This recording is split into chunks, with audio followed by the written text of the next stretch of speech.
Welcome to December 6th. My name is Jason, and thank you for joining us in this Christmas story. Today we have Luke chapter 6, read by Margaret Baker. We hope that you enjoy this reading of Luke as we go through the chapters Luke 1 through 24 as we read Jesus' Christmas story, his life, death, and resurrection, and what he has brought to us and the way that he has forgiven us. Again, thank you to Margaret for reading this, and I hope you enjoy. God bless. This is Luke chapter 6 from the New Living Translation. One Sabbath day, as Jesus was walking through some grain fields, his disciples broke off heads of grain, rubbed off the husks in their hands, and ate the grain. But some Pharisees said, "Why are you breaking the law by harvesting grain on the Sabbath?" Jesus replied, "Haven't you read in the scriptures what David did when he and his companions were hungry? He went into the house of God and broke the law by eating the sacred loaves of bread that only the priests can eat. He also gave some to his companions." And Jesus said, "The Son of Man is Lord, even over the Sabbath." On another Sabbath day, a man with a deformed right hand was in the synagogue while Jesus was teaching. The teachers of religious law and the Pharisees watched Jesus closely. If he healed the man's hand, they planned to accuse him of working on the Sabbath. But Jesus knew their thoughts, and he said to the man with the deformed hand, "Come and stand in front of everyone." So the man came forward. Then Jesus said to his critics, "I have a question for you. Does the law permit good deeds on the Sabbath, or is it a day for doing evil? Is this a day to save life or to destroy it?" He looked around at them one by one and then said to the man, "Hold out your hand." So the man held out his hand, and it was restored. At this, the enemies of Jesus were wild with rage and began to discuss what to do with him. One day soon afterward, Jesus went up on a mountain to pray, and he prayed to God all night. At daybreak, he called together all of his disciples and chose 12 of them to be apostles. Here are their names: Simon, whom he named Peter; Andrew, Peter's brother; James, John, Philip, Bartholomew, Matthew, Thomas, James, son of Alphaeus; Simon, who was called the Zealot; Judas, son of James; Judas Iscariot, who later betrayed him. When they came down from the mountain, the disciples stood with Jesus on a large level area, surrounded by many of his followers and by the crowds. There were people from all over Judea and from Jerusalem and from as far north as the seacoast of Tyre and Sidon. They had come to hear him and to be healed of their diseases, and those troubled by evil spirits were healed. Everyone tried to touch him because healing power went out from him, and he healed everyone.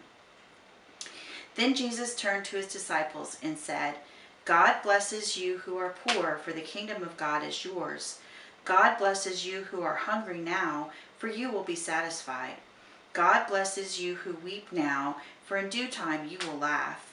What blessings await you when people hate you and exclude you and mock you and curse you as evil because you follow the Son of Man. What happens? Be happy. Yes, leap for joy, for a great reward awaits you in heaven. And remember, their ancestors treated the ancient prophets that same way. What sorrow awaits you who are rich, for you have only happiness now. What sorrow awaits you who are fat and prosperous now, for a time of awful hunger awaits you. What sorrow awaits you who laugh now, for your laughing will turn to mourning and sorrow. What sorrow awaits you who are praised by the crowds, for their ancestors also praised false prophets. But to you who are willing to listen, I say, love your enemies. Do good to those who hate you. Bless those who curse you. Pray for those who hurt you. If someone slaps you on one cheek, offer the other cheek also. If someone demands your coat, offer your shirt also. Give to anyone who asks, and when things are taken away from you, don't try to get them back. Do to others as you would like them to do to you. If you love only those who love you, why should you get credit for that? Even sinners love those who love them. And if you do good only to those who do good to you, why should you get credit? Even sinners do that much. And if you lend money only to those who can repay you, why should you get credit? Even sinners will lend to other sinners for a full return. Love your enemies, do good to them, lend to them without expecting to be repaid. Then your reward from heaven will be very great, and you will truly be acting as the children of the Most High. For He is kind to those who are unthankful and wicked. You must be compassionate, just as your Father is compassionate. Do not judge others, and you will not be judged. Do not condemn others, or it will all come back against you. Forgive others, and you will be forgiven. Give, and you will receive. Your gift will return to you in full, pressed down, shaken together to make room for more, running over and poured into your lap. The amount you give will determine the amount you get back. Then Jesus gave the following illustration. Can one blind person lead another? Won't they both fall into a ditch? Students are not greater than their teacher, but the student who is fully trained will become like the teacher. And why worry about a speck in your friend's eye when you have a log in your own? How can you think of saying, "Friend, let me help you get rid of that speck in your eye," when you can't see past the log in your own eye? Hypocrite, first get rid of the log in your own eye, then you will see well enough to deal with the speck in your friend's eye. A good tree can't produce bad fruit, and a bad tree can't produce good fruit. A tree is identified by its fruit. Figs are never gathered from thorn bushes, and grapes are not picked from bramble bushes. A good person produces good things from the treasury of a good heart, and an evil person produces evil things from the treasury of an evil heart. What you say flows from what is in your heart. So why do you keep calling me, Lord, Lord, when you don't do what I say? I will show you what it's like when someone comes to me, listens to my teaching, and then follows it. It is like a person building a house who digs deep and lays the foundation on solid rock.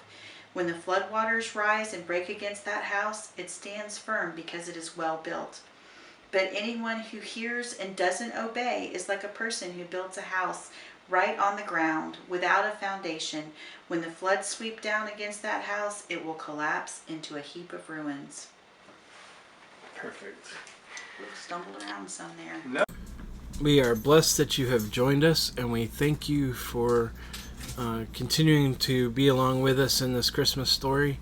We hope that you'll come back each and every day and listen to the Christmas story as it progresses through the story of Jesus Christ. We thank you, and we hope that you'll subscribe to this video, and be blessed. We'll see you tomorrow.